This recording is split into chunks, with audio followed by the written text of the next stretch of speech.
I think what we want to accomplish here is that this is a very big victory for speech. Yeah. And we discovered a lot of things that we thought were true, but in fact were worse than we ever imagined. Yeah. And they wrote it all down. They sent emails. They did this unabashedly. Yeah. And now Yeah. we've got them red-handed. Yeah. Yeah. But they're still claiming that they didn't do anything wrong. Exactly. Well, they think they're on the moral high ground somehow. Yeah. That we really are. I don't know what they think we're doing, but it's not what we're really about. The Bill Walton Show for August 9. Okay. Welcome to the Bill Walton Show, featuring conversations with leaders, entrepreneurs, artists, and thinkers.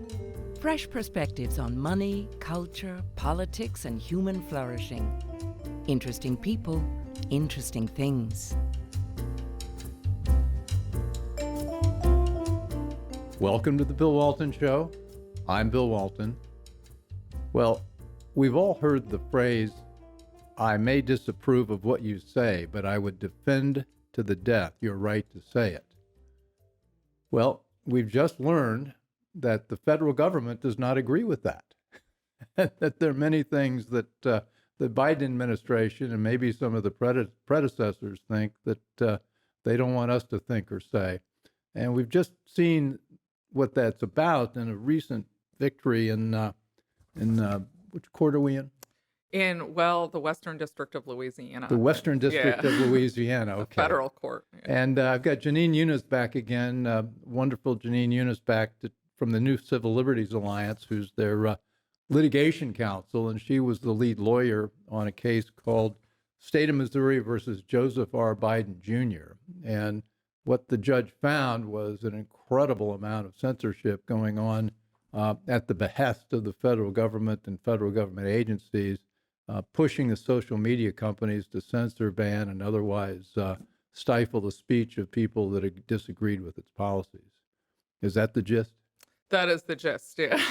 So essentially what these government actors in various agencies, including the White House, the CDC, the FBI, an agency called the Cybersecurity and Infrastructure Security Agency, what they were doing was using various tactics, pressure, threats, coercion, encouragement, in order to get the social media companies to censor people who express views that were different from the Biden administration's. And that's a First Amendment violation. So who are your plaintiffs? So NCLA represents private plaintiffs. Jay Bhattacharya, Martin Kulldorff, who are epidemiologists and co-authors of the Great Barrington Declaration. Aaron Kheriaty, who's a psychiatrist, was a professor at UC Irvine before he got fired for not getting the vaccine. Oh, they fired him? For not getting the vaccine, yeah. And then a woman named Jill Hines, who runs a health freedom network in Louisiana, opposing mask and vaccine mandates. So the case was originally brought by the state attorneys general of Missouri and Louisiana, and NCLA joined on behalf of private plaintiffs. And how long has this been in the works? The lawsuit was initially filed on May 5th of 2022, so it's been a while. Okay, but we had all the censorship going on from 2020. Right. Well, actually, it started before that with other issues. It's a We little get into that. complicated, yeah. So, but as far as we know, some of this has been going on since around the election time of 2020. And some of these agencies, I would say, were sort of acting rogue. So they weren't doing this because the Trump administration told them to. In fact, the evidence I've seen from the Trump White House, and I say this not as a Trump supporter, but they were actually, their communications with social media companies were totally different. They were saying things like, if you can promote authoritative information on COVID, that would be great, which is fine. They can do that. Once the Biden White House took over, it was, threats. If you don't censor this, we're going to come after you. We're considering our options. And then the social media companies complied. They changed their policies in order to censor more people and to basically do what the administration wanted. Well, the judge is Terry Doughty. That's right, yeah. Doughty, and he's in Missouri. He's in Missouri. No, he's in Louisiana. Louisiana? Yeah. Well, the thing that was striking, and we were joking before, I said, come on, let's talk about this big victory. And I got a hold of the judgment, and the judgment's about 8 pages, and it's an astonishing list of the people who were defendants in this case. And then I looked at the memorandum attached to the judgment, and I started reading it, and I realized This is 49,000 words long. Right. Yeah. And it's not just that it's long, but it gets into every single agency. It gets Yeah. into the FBI, it gets into the CISA, which we had to talk about. The State Department was involved. Every single agency was working with and commanding the social media companies. And it was every single social media company, including things like Wikipedia. Yeah, that's right. I think one important thing to understand about the case is that this wasn't sort of one plot that was coordinated. It was different agencies acting independently and all, thinking this was okay. I think there was some communication between agencies and the White House, but I think mostly they were sort of doing their own thing. And so the the way in which they were influencing the social media companies took different forms. The White House was very using a lot of threats and pressure. We're going to look at how to change Section 230 in order to get them to do what they wanted. The CDC was more working hand in glove, so saying this is the kind of post you should be taking down. This is authoritative information. And I think one thing that shouldn't get lost in this is a lot of what the government was saying was wrong, was misinformation itself. So they were often, promoting bad information while demanding that good information be removed. So the list of things that they were wrong on included masks, included social distancing, included the efficacy of the vaccine. That's right. Yeah. Natural immunity. Oh yeah, they said natural immunity was Yeah. was unimportant. Yeah. The lab leak theory. Ivermectin, hydroxychloroquine. I mean, the whole list of things that people were talking about back in the day in 2020, 2021, Yeah.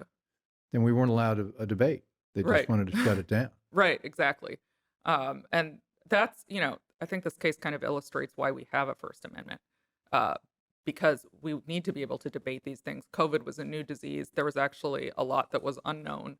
And the government, instead of allowing the public to hear different opinions from different scientists and different people, shouldn't have to be a scientist either to express your views, shut it down and basically said there's one view, it's the government's, it's that lockdowns are good, mandates are good. And if you say anything different, you're going to be silenced. How did you?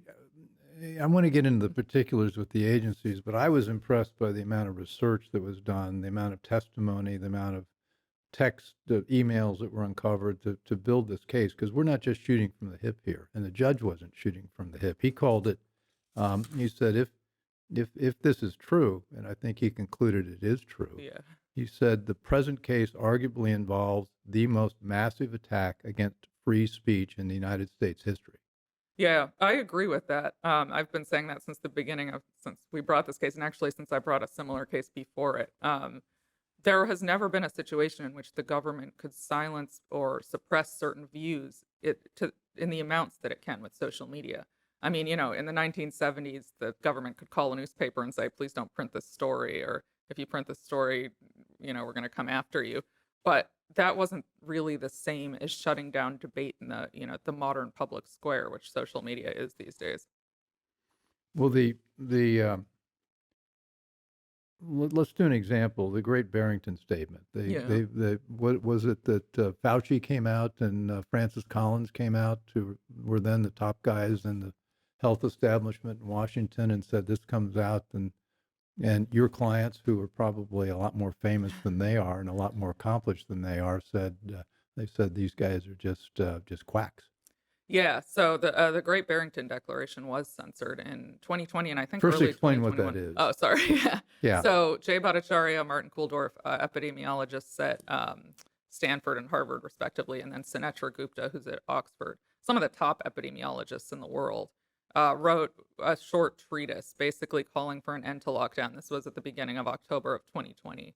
An end to lockdown, saying that the harms outweighed the benefits, that it wasn't really going to work, and that the way to go about this was to protect vulnerable people, to use our resources to do that rather than shutting down society as a whole. This was, of course, disagreed with by people like Fauci and many of the establishment public health figures. And the declaration was immediately censored on social media. So it was hard to find it in Google searches. The Facebook page was taken down. And at the same time, there are emails between Anthony Fauci and Francis Collins of the NIH saying this, we've got to orchestrate a takedown of this declaration. Now, we don't at this time have direct evidence that they communicated with the social media companies and told them to take it down. I suspect such evidence exists, but I think there'll be a lot of efforts made to make sure that it doesn't come to light. Well, but let's talk. He names the defendants by agency and by individuals. Yes. And the defendants include the White House, State Department, CISA, FBI, CDC, on and on and on. I mean, Yeah. there are like a dozen agencies that were the defendants and individuals within it. But we have the, I think Jim Jordan, and I don't know if it's part of this case, we've got all the emails. We've got all the Right. emails between the White House and what they were telling the social media companies to do, in particular Facebook. Right. I mean, they were basically ordering and they were really cranky. And they said to Facebook, look, if you don't do this, we're going to go after you on Section 230, Right. or we're going to go after you on antitrust. And Zuckerberg has been on record saying, look, if they come after us on antitrust, we've got a big problem. Yeah. Yeah. So they were using the most extreme form of coercion. Absolutely. Yeah. What I'm saying is there isn't specific evidence of Fauci. Oh, you're and being so Collins. Yeah, lawyerly. sorry. I forget. But as a You're being a careful lawyer. As a general sense, that's absolutely what's going on. And you mentioned recently the Jim Jordan is chairman of the Select Subcommittee on Weaponization of the Federal Government, which is a subcommittee of the House Judiciary Committee that's investigating this issue, and I served on briefly. And so through that, Congress has subpoena power that is sort of unparalleled in other aspects. You usually can't even obtain this stuff through litigation. So internal Meta documents, I think, revealed the most shocking information, where the companies were basically saying, and they weren't basically saying, they said, we're under pressure from the White House, we have to change our policies. And one of my favorites is one from Nick Clegg, who's the head of global affairs at Meta, to the vice. He's their man in Washington. Yeah. He's Facebook's interface with everybody in Washington. Yeah, and he's emailing with the vice president of public policy, and he asks him, why did we censor the lab leak theory, or why did we have it removed instead of demoted? And the vice president of public policy says, because we were under pressure from the White House, we shouldn't have done it. Now, the government has been arguing that the companies were doing this on their own and the government was just making suggestions, which is ludicrous when you read the emails. I mean, there are hundreds and hundreds of emails that are very coercive. But these internal emails kind of, in my opinion, eviscerate that argument, because the companies are saying internally, we're doing this because the White House is putting us under pressure. Well, that's the way I read it. Yeah, that's the way anyone would read it. I don't have to argue it in court, but as just a normal person reading what they did, this was incredible coercion. Yeah, yeah.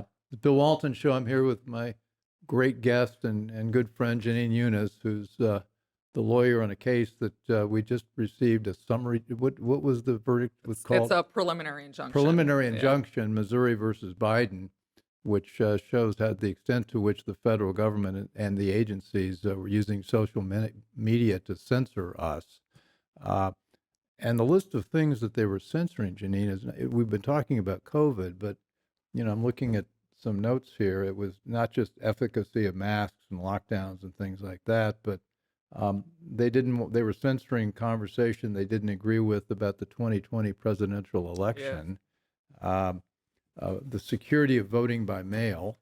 You weren't allowed to post parody Yep. of federal government officials. Yep. Humor was part of what they were trying to shut down. No negative posts about the economy. Yep.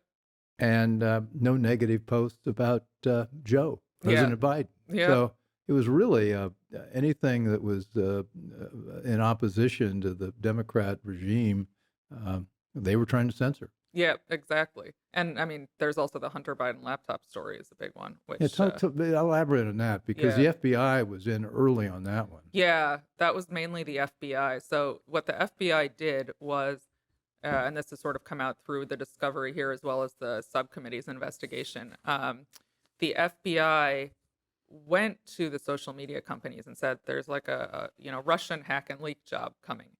And also, you guys should change your policies so that you censor hack and leak information, anything that's hack and leak.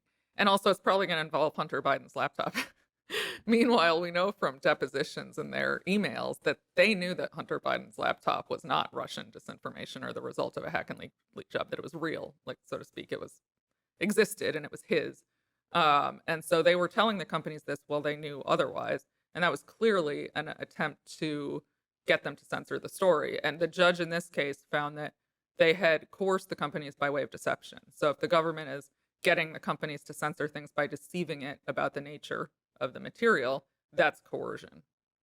Well, it was coercion, and for anybody watching, listening to the show, I strongly recommend taking on that 49,000. What did it work out to exactly? 49,716 word memorandum, which the judge wrote based on all the work that was done by everybody, and it's an incredible compilation of everything you've been reading about in the paper or hearing is in there. Yeah. And where do we find that? I mean, I had to dig around the internet. Do you have any? You should be able to Google and find it if you Google Missouri versus Biden, Judge Doughty. I have access to, court. Okay. Anyway, it's not that hard to find. Yeah. I found it in a couple of minutes, but you ought to take a read. It's well worth it. Let's talk about CISA. Yeah.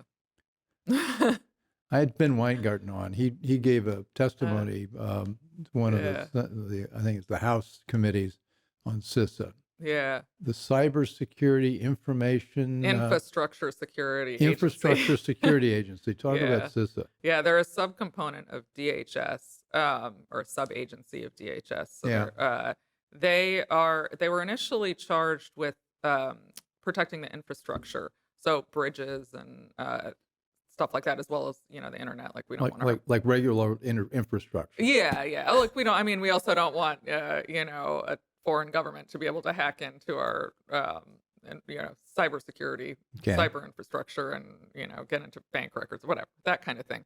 But what they started doing essentially was creeping into policing election so-called misinformation and then domestic speech. They called that their election infrastructure. Yeah, exactly. And they were acknowledging that, well, we're really looking at domestic so-called misinformation, but this poses a threat, so we're going to do it anyway. And they were working with third parties. So this is an interesting aspect of the whole thing too. There were a number of third-party nonprofits who supposedly specialize in disinformation and misinformation, assessing it and figuring out what to do about it. And CISA and some of the other agencies would work with these third parties. They're known as the Virality Project, the Election Integrity Partnership. There are probably dozens at least. And they would sort of outsource the censorship to those companies, which is also, should be considered illegal. Well, they had their group, they called it the Countering Foreign Influence Task Force. And they interpreted that as really anything in the country, including domestic terrorists, which includes Trump voters. Right. And so their scope went all the way from protecting bridges and tunnels, then to IT, then to elections. But then Jen Easterly, who runs CISA, didn't she decide that we had something called our cognitive infrastructure? Yes. Yeah. And she was testifying. She said, "Well, this is something we got to protect." Let me see if I can get her exact quote here. But she says that the cognitive infrastructure is the American mind. Wow. And they need to influence what's in the American mind. Yeah. Her quote is, "We live in a world where people talk about alternative facts, post-truth, which I think is really, really dangerous if people get to pick their own facts." Yeah, well, you live in America. You get to pick your own facts. Yeah. I mean, that's, I think one of the common threads I see. Is she still on the job? Yeah, okay. As far as I know, unless something changed in the last 2 weeks or Right. something.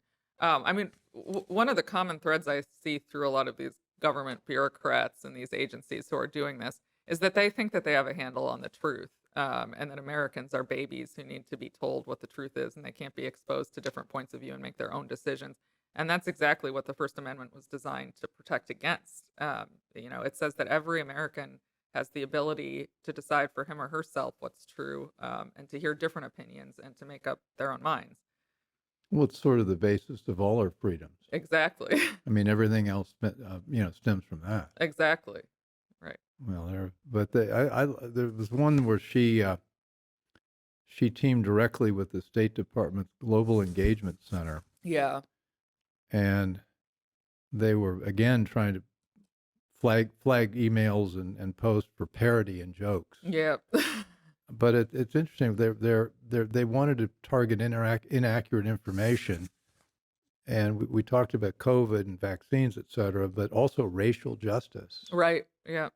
Yeah. And they're going into, the transgender stuff that's now considered, you can have transgender misinformation if you say that, biological men shouldn't be able to play on women's sports teams. They consider that misinformation. Well, this is still happening. I had Jay Richards on a few weeks ago, and we we did a show on that topic. Yeah. And Facebook demonetizes. Yeah. Yeah. We're not sure it was that show, but we think it was. And Yeah. then mysteriously they put it back up again. Yeah. Yeah. Or they didn't take it down. They just wouldn't let us run ads. It's really incredible. A few week or two ago, YouTube censored NCLA and the Missouri former Solicitor General, who's sort of leading this case, and they were discussing the case, and YouTube took it down for medical misinformation. They were talking about the case Yeah. that was in court, Yeah. part of the legal system, Exactly. assuming part of the public record. Yes. Then they took it down. Yeah, and it was 3 lawyers. I don't think they were saying anything totally crazy. Well, lawyers, you're all careful. And the ones that aren't careful, anyway, they're not long lawyers. But the list, you're also not allowed to talk about the withdrawal from Afghanistan Yeah. and leaving $87 billion of equipment in the desert. Yeah. Well, and this is exactly why we don't have the government policing speech. They're showing us here, they're illustrating why they can't be trusted to do this. Because the idea that they're just taking down, it's so problematic, the idea that you can just remove false speech. I mean, you start with the sort of epistemological questions. What is false? And then who decides? And this is what the framers of the Constitution understood when they enacted the First Amendment. They understood that this is not, and it's much better that people be exposed to a variety of viewpoints, even if some of those are blatantly false or based on blatantly false information. People can decide for themselves and evaluate different arguments. Well, I think one of the reasons I want to do shows like this, even though we now need to worry about YouTube, Facebook, and everybody else not letting it happen, is that the people in the government, we're in the D.C. area, and the people in government are just like us. I mean, they're just as flawed. Yeah. They've got similar backgrounds, similar educations, and all of a sudden they go into a government job, and they then become omnipotent. Right. In their mind. Yes, exactly. That's what this whole philosophy assumes, that people who work in government are omnipotent and they have a handle on the truth that regular people don't have, which they've proven themselves isn't true. How many things have they gotten wrong throughout the pandemic, and not to mention many other subjects? Now I want to veer into the personal a little bit. You used to be a pretty serious liberal. Yeah, I with some caveats. I had a libertarian streak always. Okay, which well got that's me in obvious. trouble, You but- still have that. But then what converted you? Well, COVID was really the thing. I mean, I was sort of shocked that people thought it was okay for the government to tell you can't leave your home, or you have to go get a vaccine. I opposed the lockdowns early on. That just seemed completely wrong to me. And the more I looked at it, the more I began to realize that there's so much government overreach in so many aspects of our lives, and it's just not consistent with the Constitution or sort of the principles on which this country was founded. What did you learn as you've developed this case? Um, You started out with a skepticism, but what was there anything that shocked you that you learned that's in this case? And by the way, it's in the 49,472 words in the judge's memorandum. so I've been really surprised at just how bad some of these government actors were. I thought that there might be some material like this behind the scenes, but I didn't I couldn't have imagined sort of the scope of it or the degree of the coercion and threats. And sort of the hubris that these government actors display. There's one in particular, a guy named Rob Flaherty, who is the digital media director in the White House, and he was constantly, as soon as the Biden administration took over in January of 21, he was writing to the companies and just haranguing them and saying, you better do what we want or else. And then they were saying, okay, we'll change our policies. And the tone he used with them was just completely unacceptable. And the now we know from the Jim Jordan's emails, the emails Jim Jordan obtained, that the employees at the companies didn't like his tone, and they were saying, we don't really like the way he's treating us, but we gotta work with the White House, otherwise we can get in trouble. Well, he told them, talking to Facebook, he said that he didn't like something that was in the Post or something about vaccine hesitancy, and he emailed them, "You're hiding the ball." Yeah. And he accused Facebook of being, was this Biden or he accused Facebook of being responsible for the Capitol riots. He basically said, you guys were responsible for the riots because you didn't censor information about that, and now you're doing the same thing with the vaccines. And it was a very threatening tone. We're not going to let you get away with this again, which is well. And again, if this is exactly why you can't let these people do this, because they can ruin your business. Section 230, exactly. Antitrust. I mean, they hold the ultimate sword of Damocles over you. Yeah, exactly. I mean, and Biden, by the summer of 2021, Biden was saying things like the social media companies are killing people. His communications director was saying that the White House was looking at Section 230 to see how the companies could be held accountable for not censoring vaccine misinformation. And then the company's internal emails show that they're saying, okay, we're really worried about this. We've got to change our policies. So I don't know how you can argue, even though the government is trying, how you can argue that the government wasn't responsible for this censorship. Bill Walton Show. I'm here with Jenin Younes, and we're talking about Missouri versus Biden and the recent judge's pronouncement that the government was up to no good, and with lots of evidence to prove it. But I want to talk a little bit about maybe the other side. The government's argument is, well, these social media companies agreed with this, and they wanted to shut this speech down as well. And there's a lot of censorship that people feel on the internet, and we just blame Google or we just blame Zuckerberg, but we don't really think the government's necessarily involved. Isn't that the argument the government's making? That is their argument, and it's an absurd argument. Okay, why is it absurd? Well, let's go legal on this. I mean, first of all, before this information came out from the Select Subcommittee a few weeks ago, we had quite a bit of evidence that people in the White House, especially, but also at other agencies, were threatening the companies and bullying them. Now, you wouldn't need to do that if they wanted to do this anyway. Now we have these internal emails where you have the companies saying, the employees exchanging emails saying, we don't really want to do this. We consider it a violation of, free speech principles, but the White House is putting us under a lot of pressure. We've got to do it. So I don't know how, they're going to be able to maintain that. But if it's just the companies doing it, you can say, well, look, we're a private company. We don't like what you're saying. You don't have to use our platform. That's not a First Amendment violation. No. It's only when the government, you become an instrument of the government. Exactly. There's something. What's the legal? How does that work? There's something called state action theory, which says that the government can't co-opt private industry to accomplish what it can't do directly. So that's what's at stake. That's what's happening here. Yeah. Okay. So an analogy I use a lot is the government. The government can't search your home without a warrant. The government also can't hire a private company to go search your home without a warrant in order to get around that prohibition. So the same thing should be seen to apply in the speech context. It's sort of a new area of law because before social media, you didn't really have the government be able to co-opt private industry to censor people. I mean, there were cases where you had the government calling a newspaper and saying, please don't print this story, or don't print this story, or we're going to charge you with treason or something like that.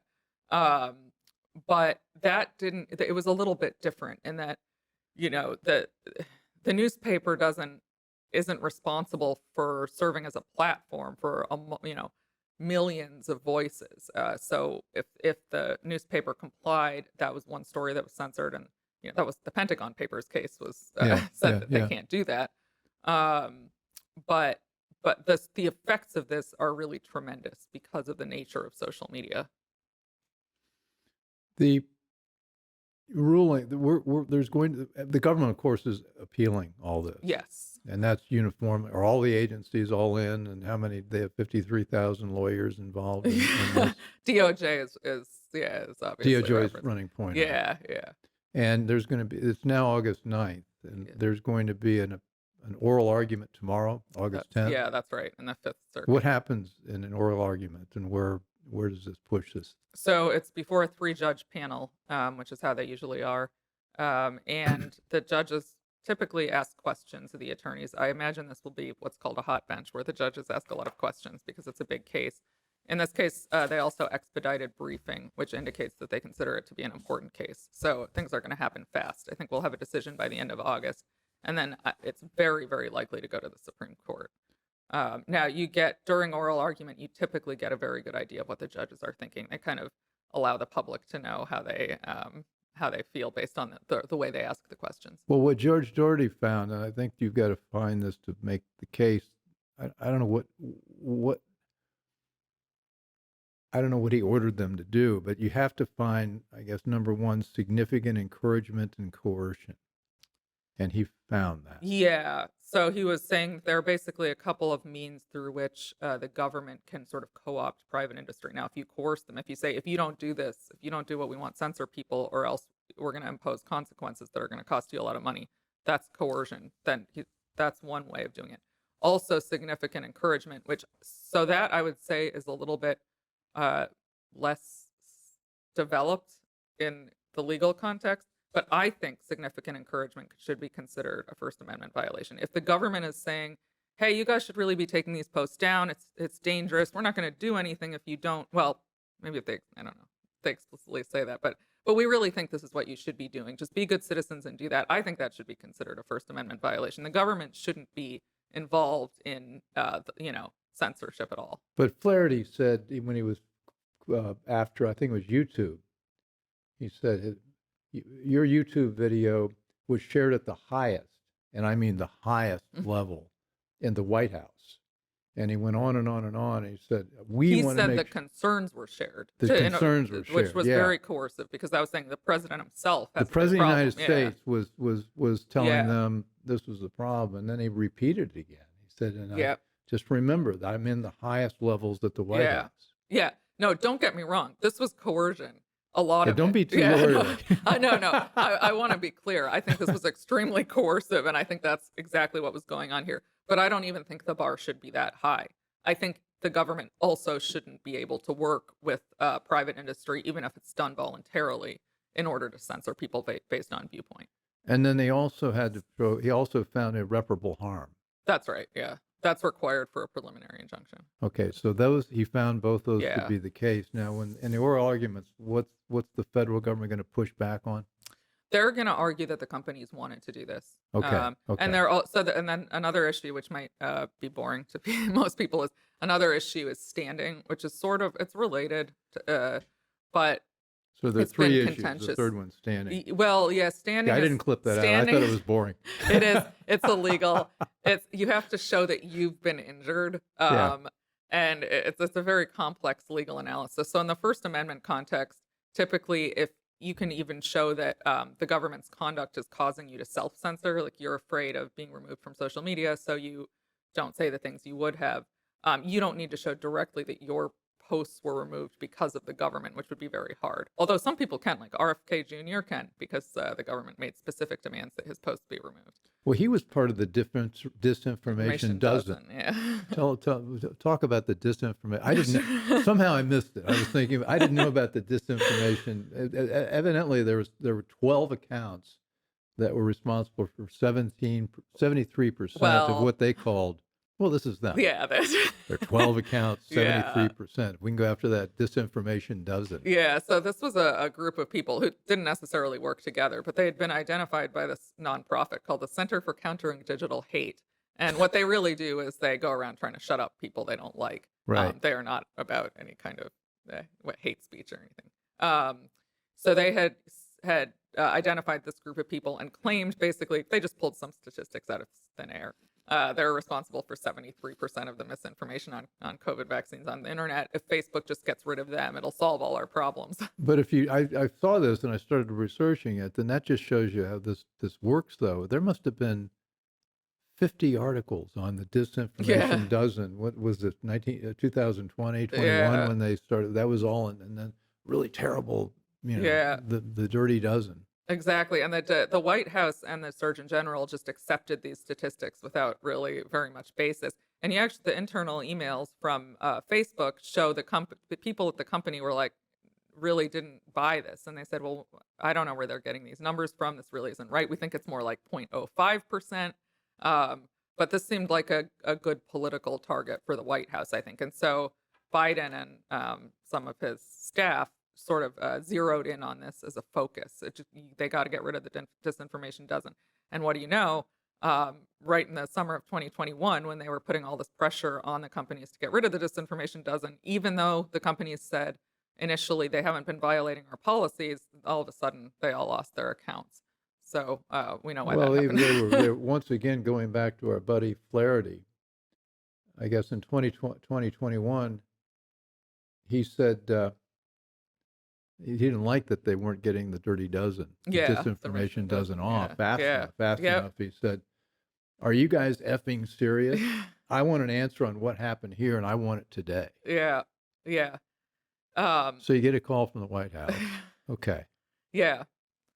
I mean, I think I also want to make sure I mention they were also explicitly demanding Flaherty, a guy named Andy Slavitt, who was like the senior advisor to the COVID response or something, and the Surgeon General, and this is in internal emails. They were demanding that the companies remove true information if it would stoke vaccine hesitancy and true accounts.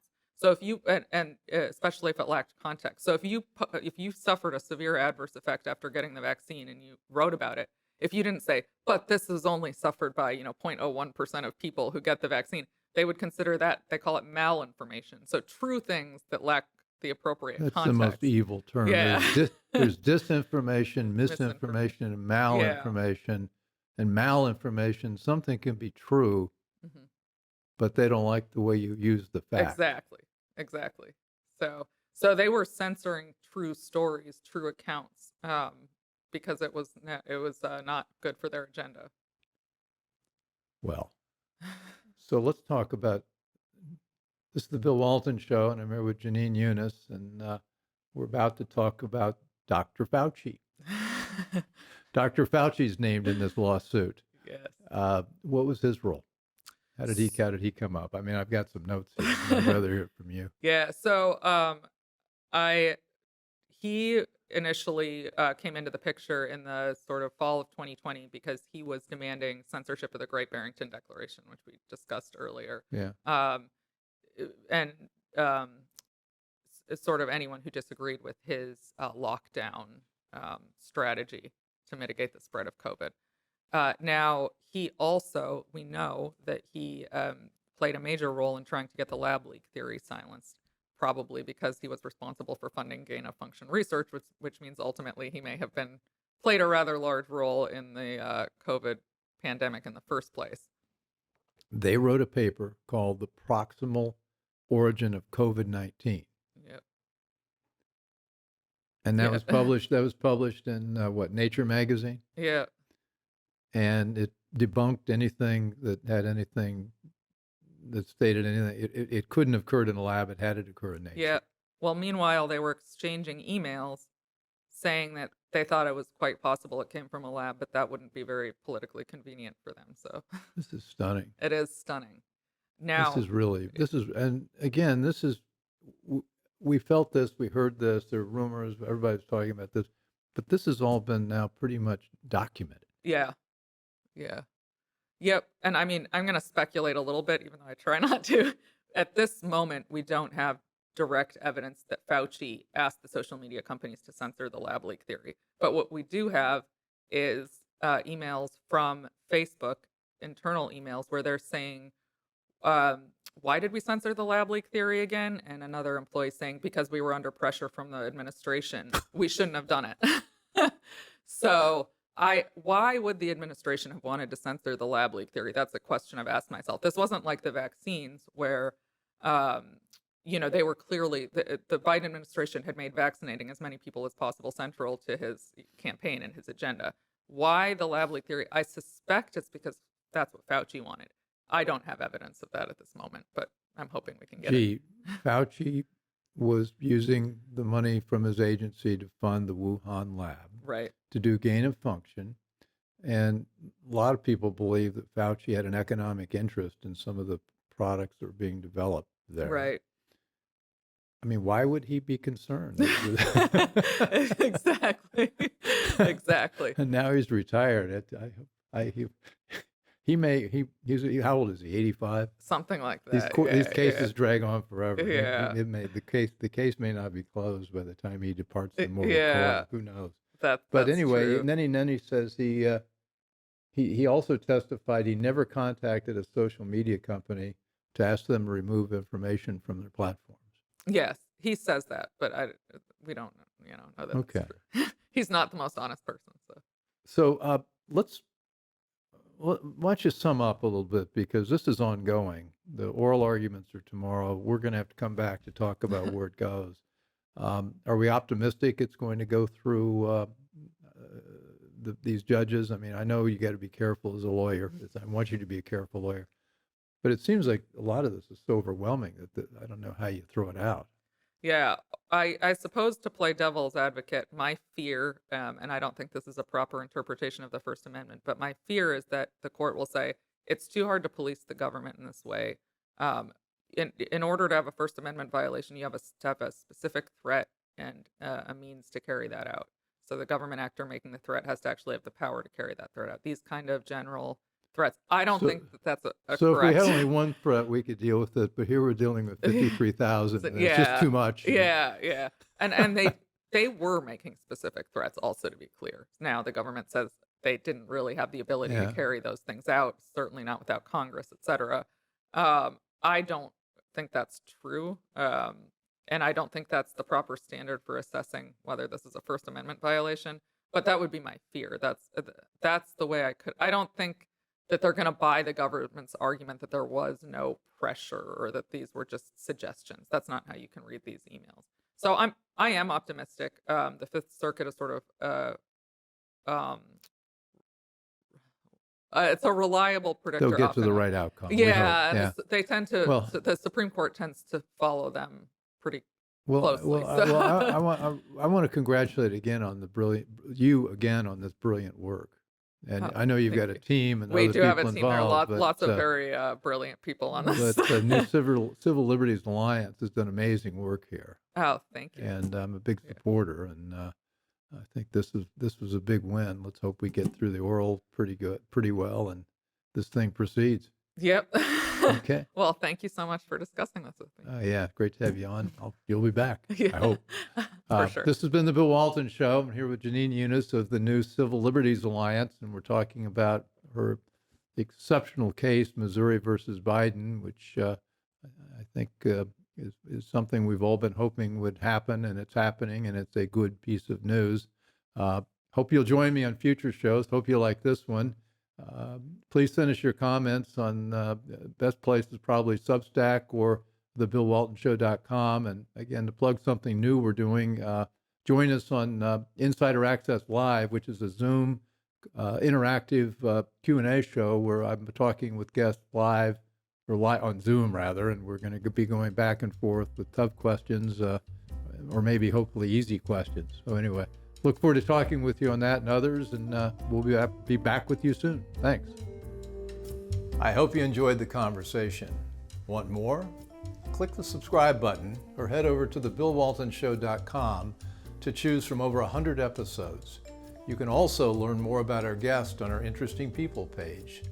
And send us your comments. We read every one, and your thoughts help us guide the show. If it's easier for you to listen, check out our podcast page and subscribe there. In return, we'll keep you informed about what's true, what's right, and what's next. Thanks for joining.